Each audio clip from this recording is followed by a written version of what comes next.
passer au deuxième sujet du débrief. Aïchou en parlait tout à l'heure. Il y a eu beaucoup de remous hier à Conakry. Dans le Grand Conakry, du côté de Yimbaya, les femmes ont manifesté. Du côté de Koloma, de Koza, Amdalaï, déjà ça commençait depuis 5 h du matin et on nous a appris en soirée qu'un jeune a perdu la vie sur l'axe suite aux violences. La soirée du lundi 19, malheureusement, c'était un jeune de 14 ans qui a perdu la vie par balle. Oui, on parle aussi d'un certain Aladji Mamadou Diallo, âgé de 30 ans aussi, qui est de taximètre, que lui, qui a reçu en fait la balle au niveau de son portail, au niveau des rails de Koza. Voilà. Hier, c'est vrai que la journée sur l'autoroute et sur la route Le Prince, qui était plus accentuée, n'a connu aucune activité. Parce que le FNDC avait appelé à des manifestations contre tout ce qu'on sait, tout ce qu'on vit aujourd'hui en Guinée. Mais après, perdre encore une vie dans une manifestation, comme quoi ceux qui étaient en charge de maintenir l'ordre et de sécuriser les biens et des personnes n'ont vraiment pas joué leur rôle. Parce que qui parle de perte en vies humaines, on parle de balles.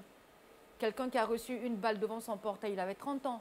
Et ce jeune aujourd'hui qui est à l'écran, qui a 14 ans, c'est vraiment voilà, c'est quand même une perte pour la nation et c'est vraiment regrettable qu'on assiste encore à des manifestations en Guinée et qu'on ait des pertes en vies humaines. Et la manifestation, elle est en fait, elle est normale, elle est spontanée, on réclame nos droits. C'est quelque chose qu'on réclame. Donc pourquoi en fait nous réprimer dans ce que nous voulons? Moi, je ne comprends pas. D'accord. Yacine, au même moment, c'est quand même triste. Chaque jour, on en parlait. Tu le disais la semaine dernière que c'est d'ailleurs quand il n'y a pas de mort qu'on se pose des questions. Et aujourd'hui encore, ça fait 2 personnes qui s'ajoutent à la liste des endeuillés. Et c'est quand même bizarre que la balle se retrouve en pleine poitrine, dans le dos, et qu'on ait des moyens d'intervention aujourd'hui pour des répressions de manifestations avec des armes, alors qu'on a d'autres moyens de répression. On a les gaz lacrymogènes, on a les véhicules à eau, on a les citernes à eau, on a aujourd'hui encore des moyens, des balles en caoutchouc à blanc qui sont utilisées presque partout dans le monde pour éviter d'en arriver à la perte de vies humaines et que toujours il y ait des morts par balle. Il n'y a pas de surprise quand il y a des morts dans les manifestations actuellement. C'est encore plus vrai maintenant. Pourquoi? Parce que lorsque vous commettez des gens à une tâche, chacun fait ce qu'il peut faire avec les moyens qu'il a. Un policier a sa façon de gérer des manifestations. Un militaire n'a aucune qualification lui permettant de gérer une manifestation. C'est clair. Il va paniquer. Le militaire, par définition, c'est quelqu'un qui a peur et qui pense que la seule chose pour pouvoir lui permettre de vivre, c'est d'ouvrir le feu, c'est son arme. Il a peur. Il a peur parce qu'il connaît la gravité de l'arme des problèmes. Plus dès que ça crie, il sait que l'ennemi ne va pas le rater s'il en a l'occasion. Dans sa tête, il a été formé comme ça. Le policier, il voit des citoyens, il voit des gens en colère. Et il s'est replié. Voilà. Donc, vous envoyez des militaires, vous dites que c'est pour aider les policiers. Vous mettez au niveau presque de chaque carrefour des gens. Quand les jeunes sortent manifester là et qu'il y a des morts, comment est-ce que c'est possible que ça ne soit pas le cas?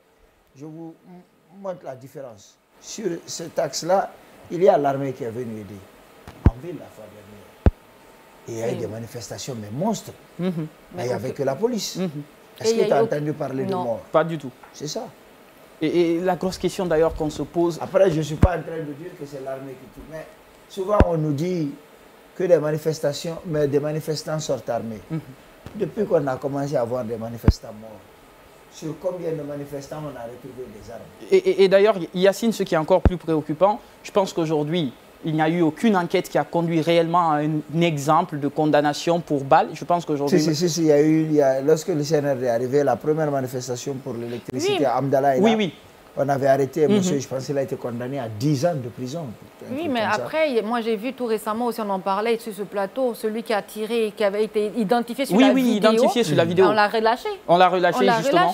Et aujourd'hui, les enquêtes ne sont plus poussées. Dès qu'il y a des morts, on annonce par communiqué, on ne fait pas d'autopsie, on ne fait pas d'enquête. Moi, je pense qu'aujourd'hui, c'est vraiment triste qu'on perde des vies encore quand on promet de ne pas commettre les erreurs du passé, quand on sait tout ce qu'on a vécu déjà.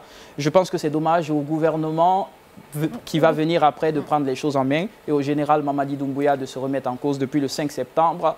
Plus rien ne va maintenant en République de Guinée. On part à ce autre sujet.